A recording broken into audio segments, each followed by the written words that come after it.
In this video, I will show you how to fix Google Chrome not installing on Windows 11.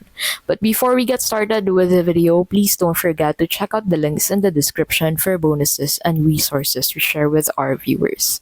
So to get started, to be able to fix this problem, the first thing that you'll need to do is to go ahead and open Microsoft Edge on your device. Now on Microsoft Edge, go ahead and visit the official Chrome website. So in here, go ahead and click on this download Chrome button at the middle of your screen and then run the installer. So once the executable file is installed on your device, you can go ahead and click on that to be able to start installing Google Chrome on your device.